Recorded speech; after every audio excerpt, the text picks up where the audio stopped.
Tommy, talk. Now I want to sniff some glue. Now I want to have something to do. All the kids want to sniff some glue. All the kids want something to do. The Ramones, 1976. It was 1978. I was about 12 years old. It was the 70s, the last of the great decades, before people became computerized. Nobody had cell phones or computers.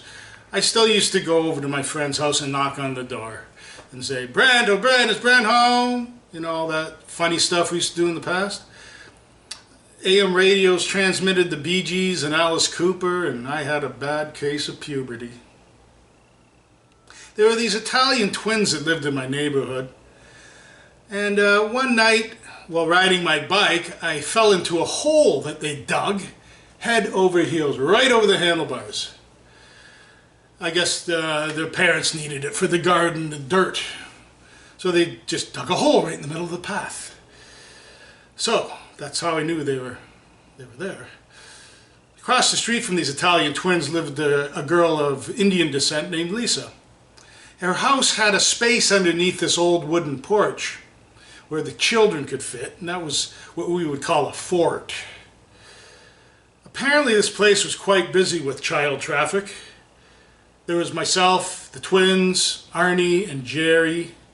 The evil twin pulled out a tube of glue, like the ones you use to build models with. I never build models. I never built them, so I didn't quite know what the properties of the glue was. So I didn't really think much of it. And then the evil twin put some glue in a paper bag, much smaller than this one. The penny candy bags we used to have when we were kids. We used to go to the store and say, "Yeah, I want that one, I want that one, I want that one." And the old lady would patiently put every little candy in the bag. But this little bigger, so she put the glue in the bag. And then he told me to put it up to my mouth and put it around my nose, kind of like this, like that, right? I thought, what's the big deal? I was already an accomplished drinker by the time I was 12, and I thought, what the hell is this glue gonna do to me, you know? So I began to huff on that little bag. I could see going in and out as I was hyperventilating.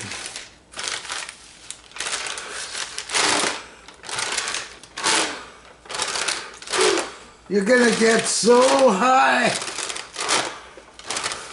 What? What?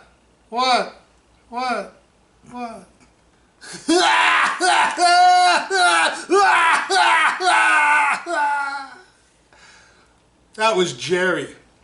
Jerry had an amazing laugh. If you ever heard it, you would laugh too. Everything seemed to be 100 miles away. It was like I was underwater or in space or something. I'd never felt that way before in my life. So I just headed for the light. Always go towards the light. So I was crawling on my hands and knees, because you couldn't stand up in this place, towards the light.